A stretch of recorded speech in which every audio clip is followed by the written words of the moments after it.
Surgeon doctor Vijay Dahiya ने media से बात करते हुए कोविड-19 को लेकर पूरे जिले की स्थिति के बारे में विस्तार से जानकारी दी। Civil surgeon doctor Vijay Dahiya ने कोविड-19 को लेकर पूरे जिले की स्थिति का उल्लेख करते हुए कहा कि अभी तक जिला में कोरोना संक्रमण की दशा अन्य जिलों की अपेक्षा बहुत अच्छी है। लॉकडाउन के प्रथम चरण से लेकर अभी तक 8 मरीज कोरोना संक्रमित पाए गए थे, जिनमें से 3 लोग स्वस्थ होकर अपना सामान्य जीवन गुजार रहे हैं। वर्तमान में 5 लोगों का इलाज कोविड अस्पताल यमुनानगर में चल रहा है। उन्हें पूरी उम्मीद है कि ये लोग भी जल्द ही स्वस्थ होकर अपने घर पर होंगे।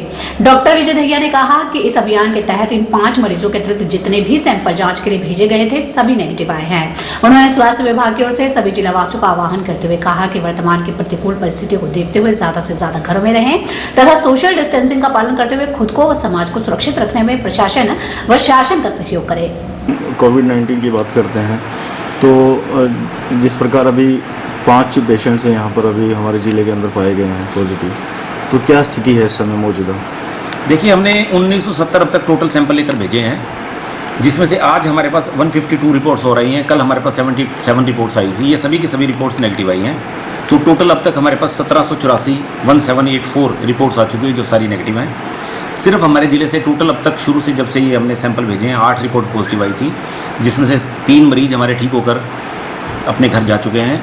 5 मरीज का जो उपचार चल रहा है, इन सभी के भी 5 के सैंपल लेकर हम आज भेज रहे हैं, दोबारा रिपीट सैंपल लेकर भेज रहे हैं।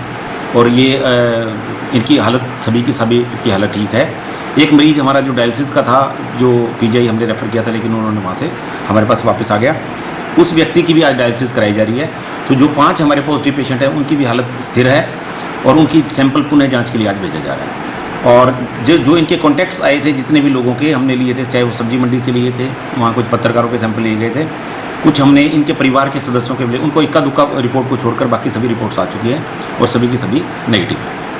तो आप क्या मानते हैं डॉक्टर साहब कि जिस प्रकार एक चिंता का विषय भी है, जैसे आए दिन भारत में केस बढ़ रहे हैं, तो इससे क्या लगता है कि जिस प्रकार यमुनानगर में पिछले दिनों 3 केसेस आए थे और उनमें से तीनों के 3 चलो वो कुछ उपचार के बाद उनको रखा गया, क्योर किया गया, तो वो नेगेटिव रहे, और ये जो 5 हैं इनका भी जैसे आप बता रहे हो कि ये सामान्य है अभी, तो जिस तरह से स्थिति बढ़ रही है, मतलब हर रोज़ आए दिन हम देख रहे हैं कि आंकड़े बढ़ रहे हैं कोरोना के, तो क्या लग रहा है आपको? देखिए, ये कोरोना एक ऐसी बीमारी है जो एक दूसरे के संपर्क से फैलती है।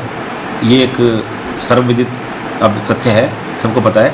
लेकिन ये हवा के माध्यम से नहीं फैलती है, ये ड्रॉपलेट के माध्यम से फैलती है। तो जैसे बार बार कहा गया है, यदि हम सोशल डिस्टेंसिंग का पालन करेंगे, यदि हम हाई एंड हाइजीन का प्रैक्टिस करेंगे, लगातार हाथ धोते रहेंगे, यदि हम लगातार मास्क डाल के रखेंगे और घर से बिना वजह नहीं निकलेंगे, तो ये बीमारी हमें नहीं लगेगी। लेकिन ये बीमारी हमारे यहाँ ज़िले में नहीं आएगी या हम इससे इम्यून है, ऐसा भी कुछ नहीं है। कोई भी व्यक्ति इसका शिकार हो सकता है, किसी भी व्यक्ति को लग सकती है। तो जब ये हमारे पास जो सरकार ने, केंद्रीय सरकार ने, हमारे हरियाणा की सरकार ने जो लॉकडाउन का प्रावधान रखा था, वो यही सोच कर रखा था कि यदि एक समय पर बहुत आयत में बहुत ज़्यादा केस हमारे यहाँ आते हैं, तो उतनी ना तो स्वास्थ्य सेवाएँ हैं, और उस तरीके की सिचुएशन में अगर कोई गंभीर मरीज हमारे पास आते हैं तो उनको उपचार करने में एक संकट पैदा हो सकता था। इसीलिए ये लॉकडाउन किया गया, ताकि हमारे पास केसेस की जो नंबर है वो घटे।